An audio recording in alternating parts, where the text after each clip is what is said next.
just wait 1 second, make sure that the live is on. All right. Well, good morning, everyone, and welcome to the Hurricane Center.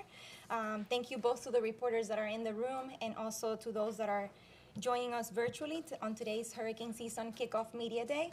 So my name is Maria Torres. I'm the Public Affairs Officer for the National Hurricane Center.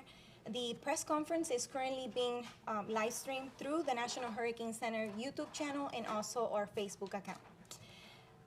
The recording of the press briefing will also be available in the Hurricane Center YouTube channel right after the briefing is over.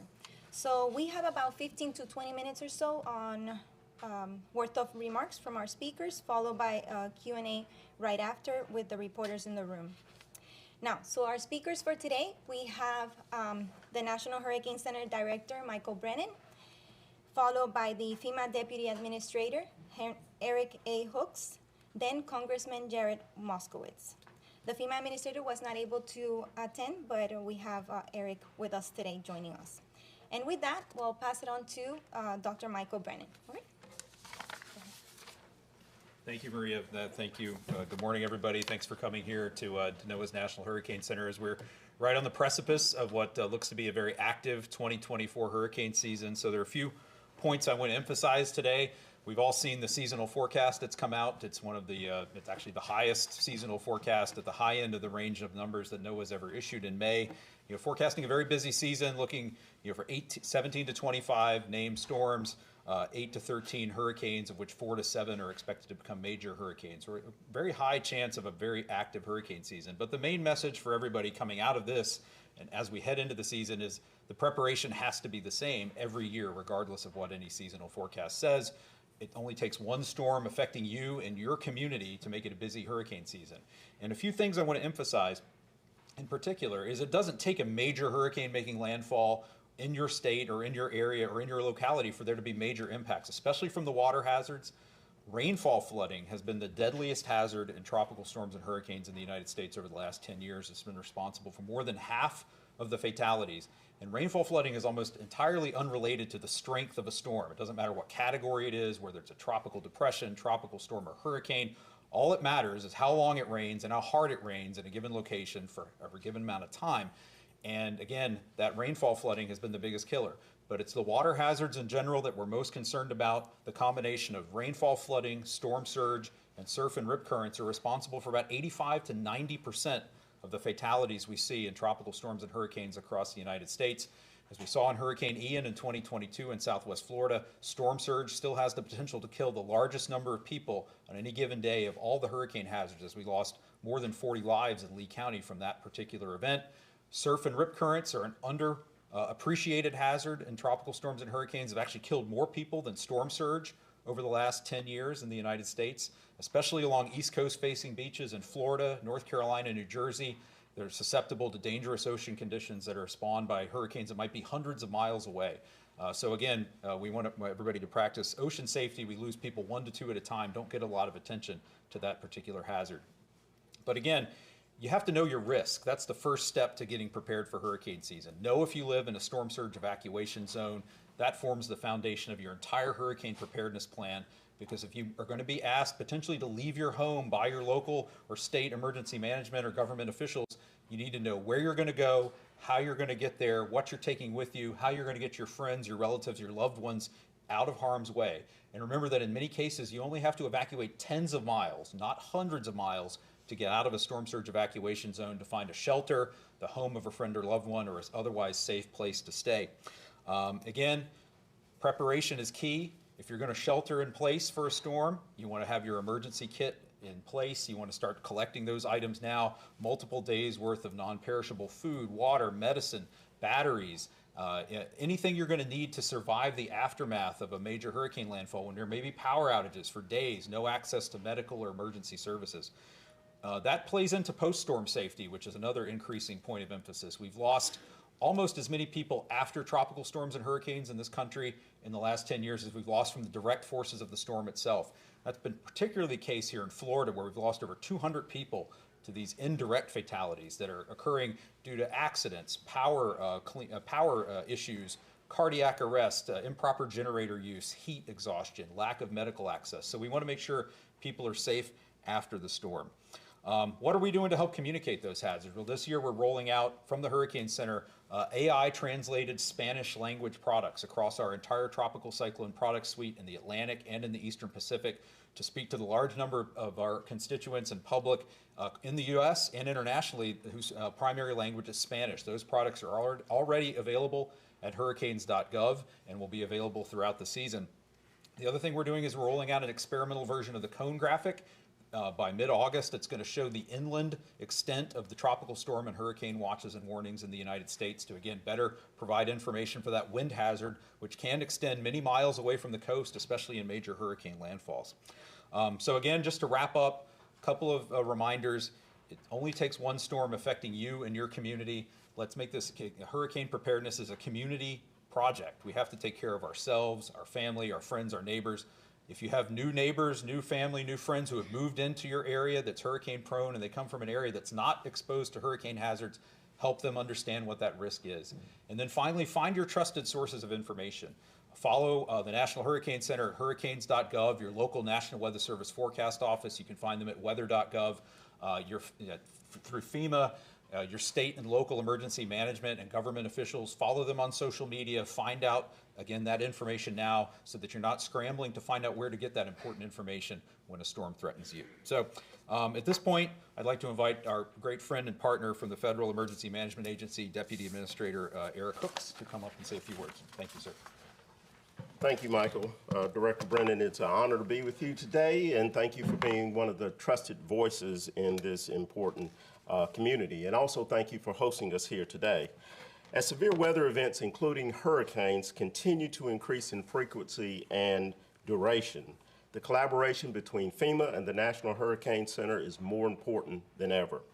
I want to acknowledge the journalists and the media that are here in the room, along with the National Weather Service personnel and the congressmen, for all the critical work that you do to amplify the life-saving messaging that needs to take place.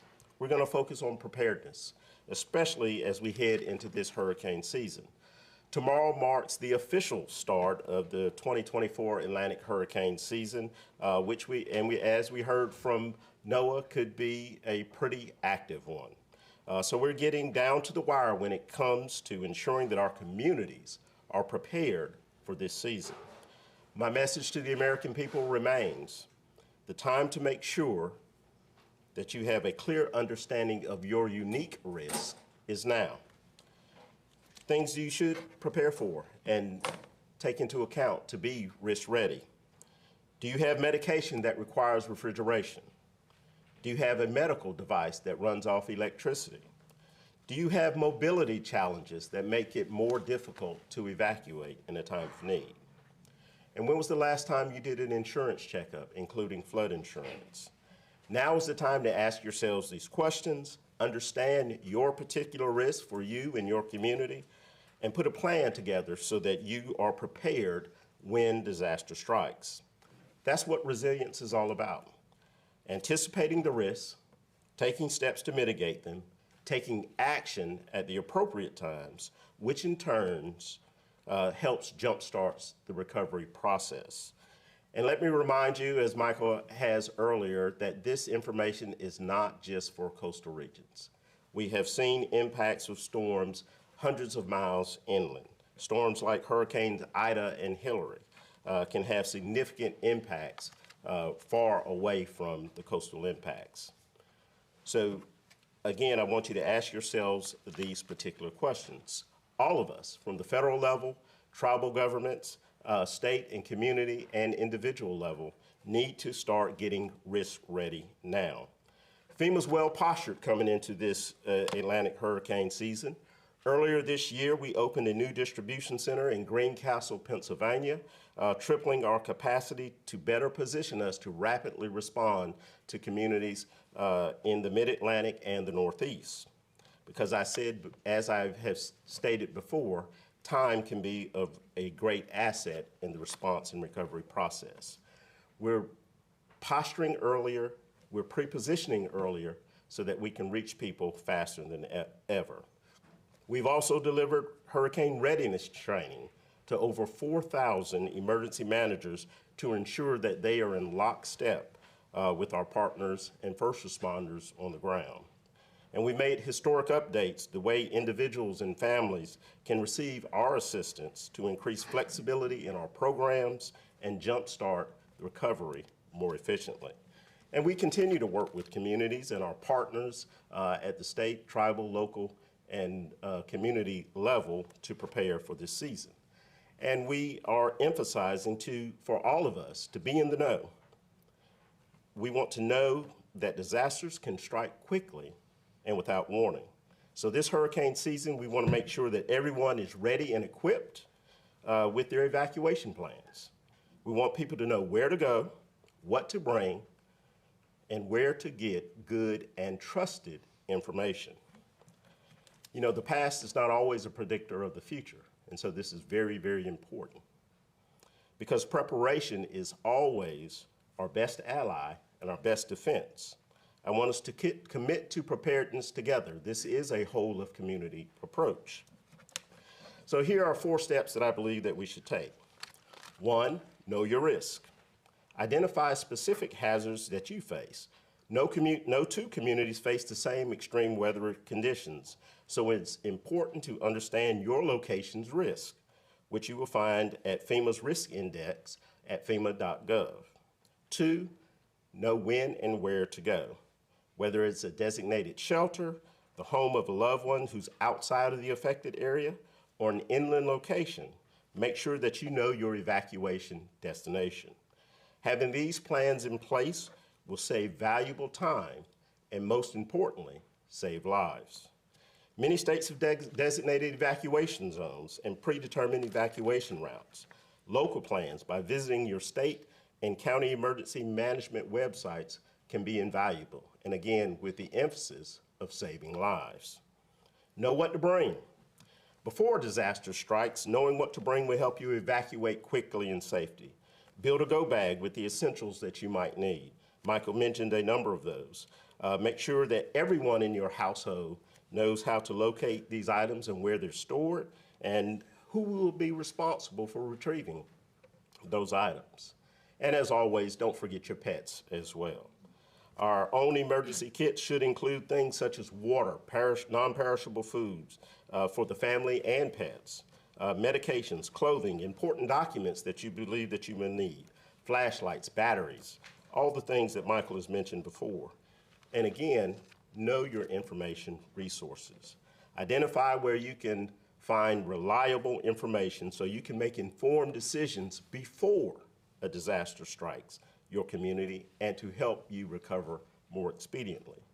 Keeping up to date with the latest developments is key to success and is key to saving lives.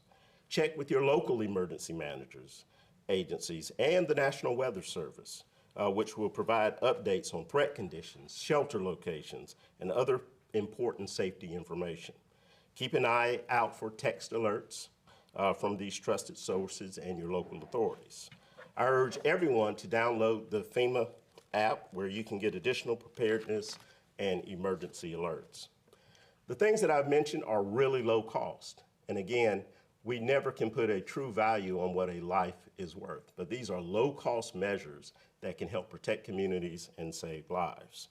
Because everyone here has a role to play in making sure that families, loved ones, and our neighbors have what they need to maintain their safety. So if you haven't done so already, we ask you to take the time to think about the things that you hear about today, but don't delay, don't think too long. The time to act is now.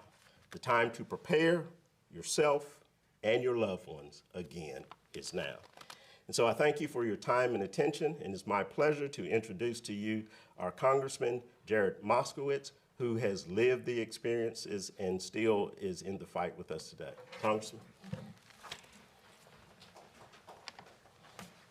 Good morning, everyone. It's good to be here back at the National Hurricane Center, although I am happier to be in a different role than I was back in the Hurricane Center. But I want to thank Director Brennan and Deputy Hooks, because these gentlemen and their team, the folks in this building, the folks at FEMA, these are the folks that are preparing all year in advance of hurricane season and are prepared to respond and help communities recover along with their state partners, state directors, local emergency managers, and the CERT teams that are all out there getting ready for hurricane season. So I want to thank everybody for their service. As the only former emergency management director in Congress, I'm especially concerned with the financial state and the finances of making sure that Congress provides the resources needed to respond to this hurricane season. We know that FEMA's Disaster Relief Fund is going to run out in mid-August, right in the middle of hurricane season. Same thing happened last year. Last year, we were on a bipartisan basis, were able to pass the FEMA supplemental. FEMA provides life-saving resources to areas impacted by disasters all around the nation. Emergency management cannot be something that gets caught up in today's partisan politics. I will work with my colleagues on a bipartisan basis in Congress to make sure that we solve this problem, to make sure that communities have the resources they need to respond and recover from natural disasters. As you heard today, hurricane season, the official start date is tomorrow. I want to encourage all Floridians to prepare. This means taking advantage of the disaster preparedness sales tax holiday, stocking up on the items that you need during the storm. The first day of the holiday starts tomorrow, Saturday, June 1st, and will end on Friday, June 14th. Use this opportunity to go out and buy your flashlights, your lanterns, your batteries, your tarps, or all other approved items, and you can do this now without having to pay any taxes. The state of Florida has done a great job, Kevin Guthrie, the director, along with the governor, and to ensure that these tax holidays can help people all across the state save money on hurricane supplies.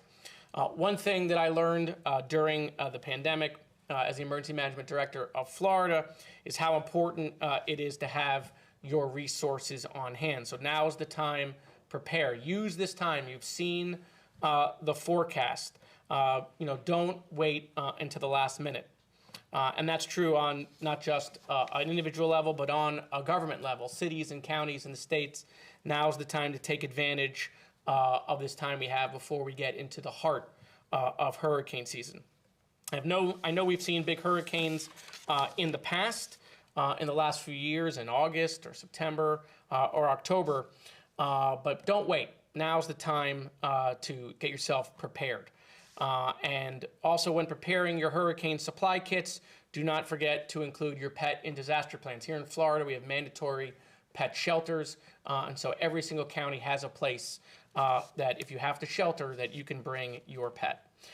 As far as Florida is concerned, Florida is battle tested. We've responded to several large storms in recent years with Ian and Idalia. I helped oversee the response for Hurricane Michael. Before that, the state knows how to deal with disasters. We have the best emergency management team in the country, as do many of the other states who have dealt with disasters in their own region. When a storm approaches, please pay attention to what your local emergency management team and emergency managers have to say. Please don't tune it out. Information can change.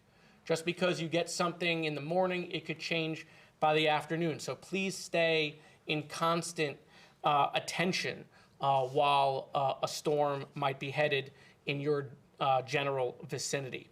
The track of the storms can change, as you know, and if they tell you to evacuate, please heed the warning. They're not telling you that for any other reason to help save your life, your family's life, and your pets. Now's a good time to know your home and know what evacuation zone you currently live in. You can find your evacuation zone at www.floridadisaster.org/know-your-zone. Again, www.floridadisaster.org/know-your-zone. So get out there in the next couple of weeks and make the most of the sales tax holiday. Stay tuned, please. And now I want to turn it over to Maria with the National Hurricane Center for any questions. Thank you so much. Well, thank you, Congressman Moskowitz, and thank you all for your remarks. So we'll begin with the question and answer portion of the press briefing. So please state your name, also your affiliation, and whom you will be directing your question to. So let's begin. Any questions? I'm Kate Wetzel. I'm with a WPTV meteorologist. I'll ask Michael Brennan.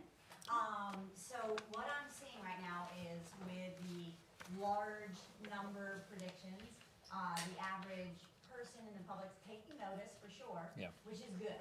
We want them to be prepared, we want them to be aware. However, I think your messaging is great from the Hurricane Center. You know, it doesn't matter if we're predicting one storm or 50, we prepare the same. Yeah. And I think we all have an understanding of that here. However, I think the public sees these big numbers and they tend to freak out and they tend to think, well, we're done for. Like, it's coming, we're done. And how can I best, you know, I tell them it's the numbers, it's where it goes, not necessarily, you know, there's 50 storms or one, but is there something I can kind of get through to them to not go extremist, Yeah. hey, this is gonna be a quiet season, we don't need to prepare, or we're done for this season? Yeah, I mean, I think at a basic level, the public shouldn't care what the seasonal forecast actually says because it's not a preparedness tool. And I think, you know, seeing a forecast like this, people should be concerned but calm and measured. And as we've heard here this morning, this is the time to prepare. And again, it's the same preparation you would make every year. But I do think as an enterprise, you know, the media, the hurricane enterprise with emergency management, all levels of government need to be careful to not overhype and use dramatic words to describe, because exactly the reason you said, you don't want people to sort of see it and then just tune out and decide or throw up their hands and say, I'm not going to prepare. I mean, so the message has to be concerned but calm, and again, just remind people that the preparedness is always going to be the same. You know, we're talking about you're in South Florida, you know, that risk is there the entire hurricane season. Now's the time to get ready. Hi, Evan Brown, Fox News. I guess this could be for Director Brennan or if anyone wants to jump in. As it was mentioned, you know, here in Florida, we're very battle tested. I think the past few years, some other parts of the country have learned that just a tropical depression is extremely deadly scenario. Are there parts of the country that, if you had a magic wand to kind of bring them up to snuff, where would that be? I think it would be everywhere. I mean, I think you can even look at parts of Florida. You can look in South Florida, where we are here, where the risk is very high, but we haven't had a major hurricane landfall in a generation. So again, just because a storm, even if a storm has happened in a given place, you still have people moving in and out of regions, hurricane-prone regions, from places that don't know their risk. The risk profile evolves with time, too. So I think it's a great reminder that, again, as I talked about, rainfall flooding has been the deadliest hazard. It has almost nothing to do with how strong a storm is from a wind perspective. So we want people to focus on those hazards, the watches and warnings that the National Weather Service issues for those hazards, especially the water hazards, the storm surge, which is what drives the evacuations, the flooding, flood watches and warnings that are again going to highlight those areas at risk of flooding from rainfall. And again, that's got to be the message we just hit over and over again. It's not about the category, it's not about the track, it's not about the exact strength of a storm. It really has to get into that hazard space.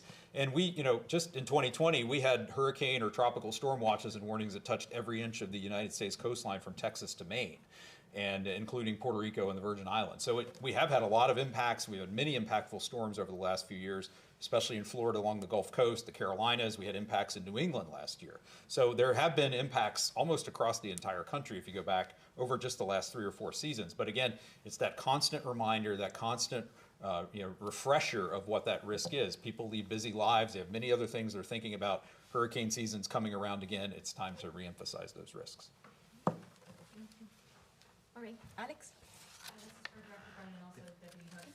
With rapid identification becoming more common in storms, can you talk about how that shortens the preparation timeline? People have to pay more attention. And how is FEMA, you mentioned this on the call last week, but how is FEMA preparing for a potentially shorter timeline before a storm hits? Yeah, that's a great question, and I'm glad you brought up. Rapid intensification is a huge risk, and rapidly developing and intensifying storms are a particular risk for the Gulf Coast and for Florida in particular. The strongest hurricanes that have ever hit the United States, the high-end Category 4s and Category 5s, were all tropical storms or less 3 days before landfall. So in that region in particular, you don't necessarily have a week or more to watch a hurricane come all the way across the Atlantic. The biggest threat are from storms that form in the Caribbean or Gulf or the Southwest Atlantic and then make landfall, rapidly intensify, and then make landfall within 3 or 4 days.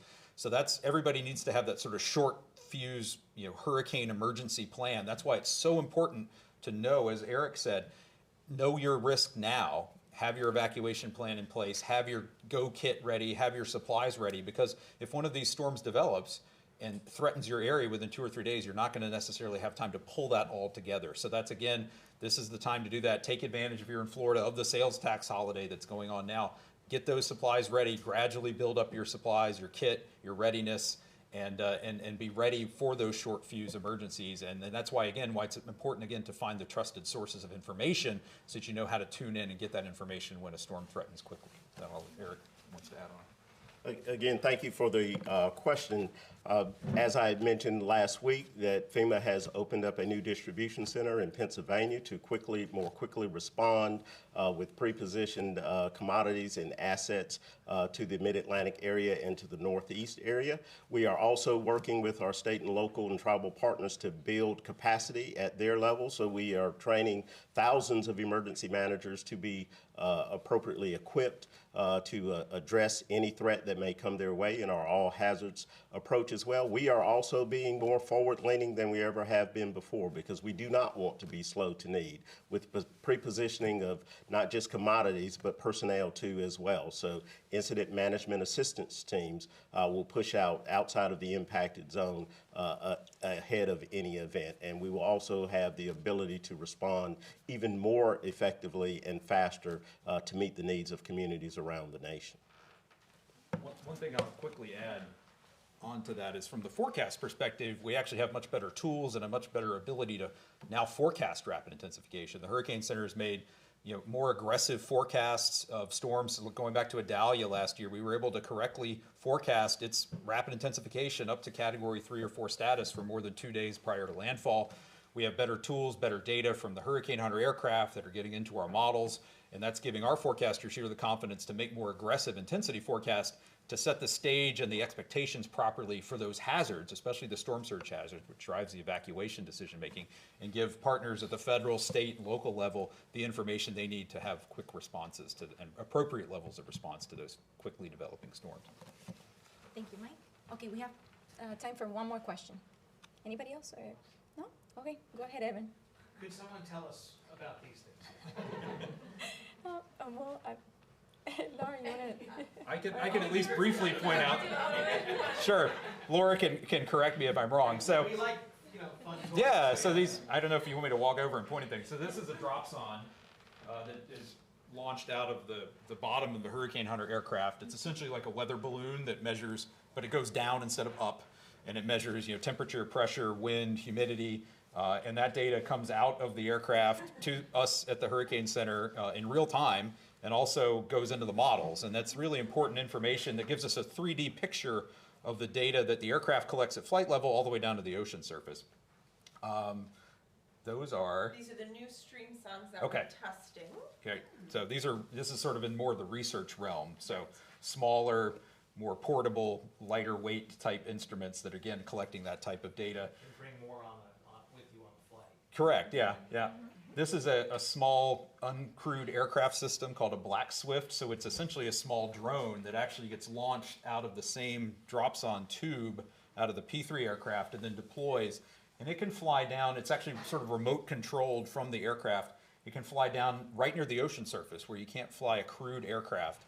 And it can be down there for a couple hours measuring data about wind speed, the interaction between the ocean surface and the atmosphere, which is how hurricanes get their energy, and can really get us data where we can't get data from any other platform. You can't fly a crewed aircraft down at the ocean surface in a hurricane to get that kind of information. So this is sort of an active research testing mode, but we do get the data here at the Hurricane Center in real time from these instruments. And this is a glider ocean instrument that, again, is measuring data at the ocean surface down into the depth of the upper ocean. Again, heat content, other information about ocean currents, ocean information that, again, is very important to hurricane intensity, for example. So, yeah. Well, thank you, Mike. Well, thank you all for all the speakers, for all your remarks, and thank you also for all your questions. That will conclude our briefing for today. If there are any other questions, you can reach out to me, and you can send an email to nhc.public.affairs@noaa.gov. All right? Thank you so much. Bye-bye. This looks like a good appropriation night.